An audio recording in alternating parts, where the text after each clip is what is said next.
Hello everyone, Shri IAS academy में आपका स्वागत है। जैसा कि आप जानते हैं कि श्री आईएएस एकेडमी ने आंसर राइटिंग सीरीज की शुरुआत की थी, जिसके अंतर्गत हमारे 285 पार्ट आ चुके हैं। ये हमारा पार्ट 286 है। अपने इस पार्ट में हम देखेंगे कि आपके द्वारा हमारे टेलीग्राम चैनल पर किस प्रकार का प्रश्न लिखकर भेजा गया, उसे आपने किस तरीके से लिखा और वास्तव में आपको उसमें किन किन बिंदुओं को ऐड करने की आवश्यकता है। तो चलिए शुरू करते हैं। जैसा कि आप देख रहे हैं, ये प्रश्न आपके द्वारा हमारे टेलीग्राम चैनल पर लिखकर भेजा गया। तो सबसे पहले हम आपके इस प्रश्न को पढ़ेंगे, फिर आपके उत्तर को पढ़ेंगे और देखेंगे कि वास्तव में इसे आपने कैसे लिखा है और इसमें किन किन बिंदुओं को ऐड करने की आवश्यकता है। काफ़ी अच्छा प्रश्न है। कोविड-19 के दौरान भारतीय कृषि के निर्यात में काफ़ी वृद्धि देखने को मिली। हालांकि आज भी भारतीय कृषि निर्यात के समझ काफ़ी सारी चुनौतियां विद्यमान हैं। इसे दूर करने के कौन कौन से उपाय किए जा सकते हैं, संक्षिप्त में वर्णन करें। हाल ही में कृषि मंत्रालय द्वारा जारी आंकड़ों के मुताबिक वित्त वर्ष 2020-21 अप्रैल के फरवरी के 11 महीनों के दौरान देश से 2,74,000 करोड़ रुपए के कृषि उत्पादों का निर्यात किया गया, जो कि पूर्व वर्ष में 2,31,000 करोड़ रुपए रहा था। अर्थात एक साल में 16.88% की वृद्धि दर्ज की गई। हालांकि इसी अवधि में कृषि एवं संबंधित वस्तुओं का आयात भी 3% बढ़ा। कृषि निर्यात के आंकड़ों के अनुसार चावल, गेहूं, मोटे अनाज के निर्यात में तेज वृद्धि हुई, क्योंकि दुनिया के खाद्य निर्यातक देश महामारी के कारण कृषि पदार्थों का निर्यात नहीं कर पाए, जिसका फायदा भारत ने कृषि निर्यात बढ़ाकर कर लिया। इससे गेहूं का अफगानिस्तान व लेबनान तथा बासमती चावल का चीन, ब्राज़ील व चिली जैसे नए बाजारों में निर्यात किया। हालांकि कई देश भारत के कृषि निर्यात को लेकर घबराए हुए हैं तथा दूध व मांस से बने उत्पादों के लिए रोग मुक्त होने की शर्त लगा रहे हैं। ऐसे में कृषि निर्यात संबंधी विभिन्न चुनौतियों से निपटने के लिए कृषि और प्रसंस्करण खाद्य निर्यात विकास प्राधिकरण एपीडा ने विशिष्ट कृषि निर्यातकों की वैश्विक खरीदारों की अलग अलग बैठकें और मुलाकातें की हैं।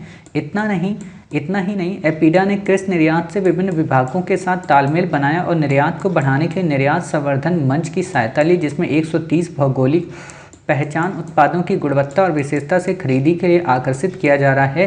साथ ही कृषि निर्यात में राज्यों की भागीदारी, बुनियादी ढांचे और आपूर्ति व्यवस्था में सुधार तथा शोध बढ़ावा दिया गया। इसी क्रम में वर्ष 2020 में शुरू की गई किसान ट्रेनों ने भी कृषि निर्यात को बढ़ाने में अहम भूमिका निभाई।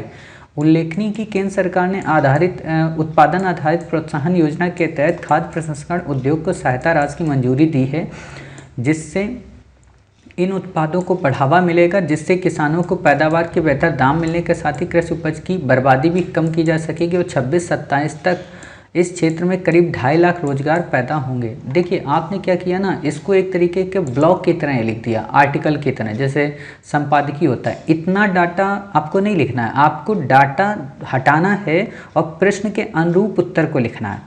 ठीक है ना। हमने आपको जो पढ़ाया था एडिटोरियल में भी, और साथ ही हमने आपको नोट्स भी दिया था, इसका फ्रेम भी दिया था, तो आपको इतना डाटा उपयोग नहीं करना है। आपको यहाँ पे क्या करना है, जो सिंपल सा क्वेश्चन पूछा है कि भारतीय कृषि के निर्यात में काफ़ी वृद्धि देखने को मिली, तो आप यहाँ पे बस बता दीजिए कि हाल ही के वर्षों में कृषि मंत्रालय के द्वारा 16.88% की वृद्धि दर्ज की गई कृषि निर्यात में, जिसमें मोटे अनाज प्रमुख थे। बस 2 लाइनें यहाँ से आपको अब्स्ट्रैक्ट करनी है।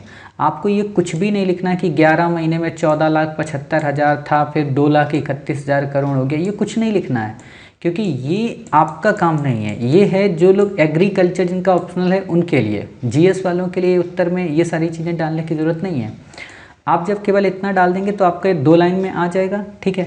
फिर आप बताइए कि क्या क्या चुनौतियां, कहानी पूरी मत लिखिए, आप बताइए एक तरीके से कृषि निर्यात के समक्ष चुनौतियां कौन कौन सी हैं और उन चुनौतियों को दूर करने के लिए सरकार ने क्या उपाय किए और सरकार के बाद और क्या उपाय किए जाने चाहिए। प्रश्न यही है ना। तो इस पे सारी चीज़ें डिटेल में नहीं बताना है कि अफ़गानिस्तान में हमने कितना भेजा, अफ़गानिस्तान में निर्यात कैसा किया, चिली में कैसा किया, ब्राज़ील में कैसा किया। आपको ये बस चुनौतियाँ बतानी है कि कुछ देश रोग मुक्त होने की शर्त लगाते हैं, तो कुछ एग्रीकल्चर में खाद्य प्रसंस्करण की बात करते हैं। ठीक है, इन चीज़ों को आपको बताना है। स्टैंडर्ड की बात करते हैं, सरकार ने क्या किया, सरकार ने जो जीआई टैग से रिलेटेड गुणवत्ता वाले उत्पाद हैं उन पर ध्यान दिया। सरकार को भी अन्य चीज़ों पर ध्यान देने की आवश्यकता है। राज्यों का पार्टिसिपेशन जरूरी है, बेसिक स्ट्रक्चर जरूरी है, आपूर्ति श्रृंखला को मजबूत करने की आवश्यकता है। ठीक है, लोगों को क्या करने की आवश्यकता है, लोगों को सरकार की उन योजनाओं को क्रियान्वित करने की आवश्यकता है, साथ ही फसल विविधीकरण को अपनाने की आवश्यकता है। ऐसी बातें आपको बतानी है। इससे क्या होगा कि आपका उत्तर काफ़ी डाइवर्स हो जाएगा। ऐसे तो उत्तर एक तरीके का बिल्कुल ब्लॉग बन गया, जैसा मैंने आपको न्यूज़पेपर दिया बिल्कुल आपने वैसा ही उसको ब्लॉग बना दिया, ठीक है ना। तो ये डाटा ज़्यादा नहीं देना है, डाटा बहुत कम देना है। न्यूमेरिक नंबर ऐसे प्रश्न होता यही है कि जब बच्चे इकोनॉमी पढ़ते हैं और इकोनॉमी का जब आंसर लिखते हैं तो उसमें डाटा को भर देते हैं। डाटा हमेशा चेंज होता रहेगा। आज ये डाटा है, सोचिए जब आप अभी मेंस लिखेंगे जनवरी में तब डाटा चेंज हो चुका होगा तब तक, क्योंकि वित्त वर्ष ही पूरा चेंज हो जाएगा। तो डाटा पे इतना आपको रिलायबल नहीं रहना, कोशिश यही करनी जो मोटे मोटी चीज़ें हैं उनको ध्यान रखना है कि अच्छा। और इसमें भी 16.88 आप लिखें या ना लिखें, लगभग आप लिख दें 17% की वृद्धि दर्ज की गई। जैसे मैंने एक क्वेश्चन बहुत पहले चेक किया था एक अभ्यर्थी का, तो उन्होंने यही सज्जन महोदय ने किया था कि उन्होंने 16.88 नहीं लिखा था, उन्होंने लिख दिया लगभग 17% की वृद्धि दर्ज की गई, ठीक है। तो आप ये चीज़ें बता सकते हैं। इससे आपके उत्तर में सरलता आ जाएगी, याद करने में सरलता रहेगी और आप किसी भी तरीके का कोई भी आंसर कभी भी लिख सकते हैं, ठीक है ना। तो ये आपको यहाँ पे काम करना है। आपको इतना डिटेल यहाँ पे नहीं बताना है किसी भी चीज़ को, आपको बस बेसिक फार्मूले के अंतर्गत बताना है। दूसरी इंपॉर्टेंट बात यह कि मैं कई बार आपको इस चीज़ के लिए टोक चुका हूँ कि आप ये चीज़ें यहाँ मत करिए, मतलब इतना ये क्यों आप लिख रहे हैं। लगभग मैंने आपके 4 से 5 आंसर चेक किए, 4 से 5 आंसर में सेम एक ही मिस्टेक निकल रही है कि आप ये इतनी लाइन ये क्यों छोड़ रहे हैं, मुझे यही नहीं पता चल पा रहा। दूसरी बात ये है कि यहाँ पे ये नीचे का इतना चपका चपका के शब्दों को क्यों लिख रहा है, इसीलिए तो समझ में नहीं आ पा रहा। इतना ग्रंथित करके, मतलब शैली ग्रंथित हो लेकिन शब्द जो हैं वो ग्रंथित ना हो, वो दूर दूर रहें, क्योंकि जब ग्रंथित शैली होगी, शब्द दूर दूर होंगे तो लेखन अपने आप सुंदर लगने लगेगा, ठीक है ना। ये काम आपको करना है। ये बहुत चपका के आपने लिख दिया, समझ में नहीं आ रहा ऐसे, और आपने लाइन भी खींच दी हैं तो ऐसा लग रहा है जैसे काटे गए हुए हैं, ठीक है। तो ऐसे समझ में नहीं आ रहा, इन चीज़ों को आप सुधारिए थोड़ा।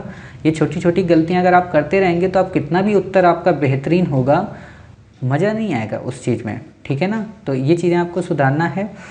दूसरी बात यहाँ पे एक और ये है कि जो ये आप काटा पीटी करते हैं ना, ऐसे नहीं काटा पीटी करनी है। ये बचपन का तरीका था कि बचपन में हमने किसी चीज़ को देखा और ऐसे घुमा घुमा के काट दिया, ये नहीं करना है।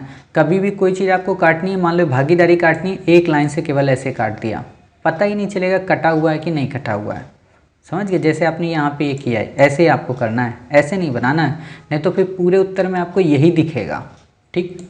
तो इन चीज़ों को आपको ध्यान देना है, इससे आपका उत्तर बेहतरीन ही नहीं होगा बल्कि सरल हो जाएगा। और इसको हमने आपको लाइन भी बताई थी लास्ट में कि किस तरीके से ग्रामीण समृद्धता बढ़ेगी, वहाँ पे रोजगार बढ़ेंगे, 2.5 लाख से भी ज़्यादा रोजगार दे सकता है।